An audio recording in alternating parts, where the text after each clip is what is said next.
দেখেন একটা মজার জিনিস দেখেন, আমার ছাদ বাগানে 20 দিন আগে আমি একটা কলমি শাকের ডানটি বনেছিলাম। কত কলমি শাক হয়েছে, আলহামদুলিল্লাহ। এই শাকগুলো পেরে নিয়ে যাব। রিজিকের মালিক আল্লাহ তাআলা, আল্লাহ কাউকে না খাইয়ে রাখেন না।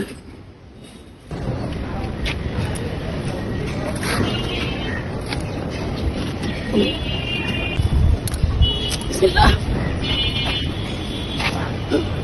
বিসমিল্লাহ। অনেক শাক আছে দেখছো? সেটাই দেখতেছি।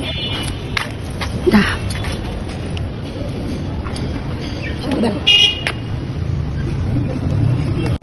কলমি শাকগুলো পেরে এনেছিলাম, এগুলো এখন রান্না করব।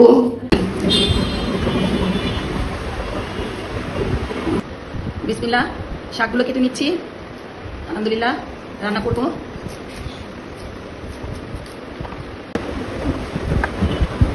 আম্মু তোমার গয়নাগুলো কোন পেজ থেকে নিয়েছো?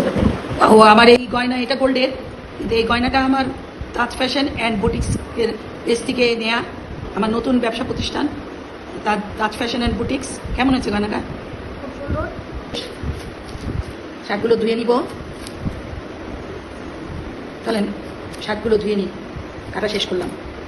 আমি সুন্দর মতো শাকগুলো আমি ধুয়ে নিয়েছি। দেখেন কি তাজা শাক, সত্যিকারের বাজারের থেকে ঘরের শাক কত তাজা। প্রথমে নিচ্ছি একটি লোহার কড়াই, এই কড়াই আমি শাকগুলো দিয়ে দিব। শাকগুলো আমি একটু ভাপিয়ে নিব। প্রথমে শাকগুলো একটু ভাপিয়ে নিব। এর মধ্যে দিচ্ছি পরিমাণ মতো লবণ, মরিচের গুঁড়া, তারপর দিচ্ছি একটু সামান্য হলুদের গুঁড়া দিয়ে আমি শাকগুলোকে ভাপিয়ে নিব। শাকগুলো ভাপিয়ে নিয়েছি। সেই কড়াইয়ে আমি তেল দিয়ে দিচ্ছি, সয়াবিন তেল পরিমাণ মতো। দিয়েছি পেঁয়াজ, শুকনা মরিচ, কাঁচামরিচ আর রসুন দিয়ে ভাজা দিব। খুব সিম্পল রান্না, সবাই জানতে পারি। আমি অত গুছিয়ে বলতে পারি না, রান্না করতে পারি না। পেঁয়াজ আর রসুন লাল হয়ে এসছে, এখন শাকগুলো ভেজে নিব বাজারের সাথে।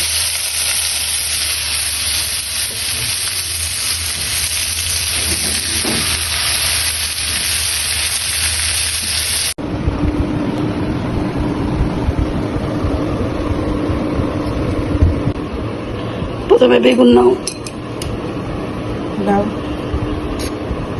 তারপরে যে শাক দিই না, তুমি তো শাক কম খাও, কমই দিলাম। এই শাক খেলে তো অনেক উপকারী। আর একটু চিংড়ি মাছ পরে নিবা, একটা দিয়ে দিই।